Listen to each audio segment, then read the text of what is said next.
Hi, today I'm going to show you how to use Adecorrelate effect in Kdenlive. So it may be a really useful function if you want to edit your audio.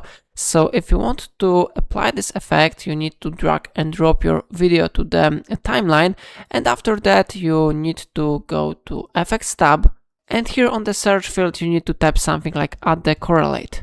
After that, you need to drag and drop this audio effect to our audio. And then you need to click on it.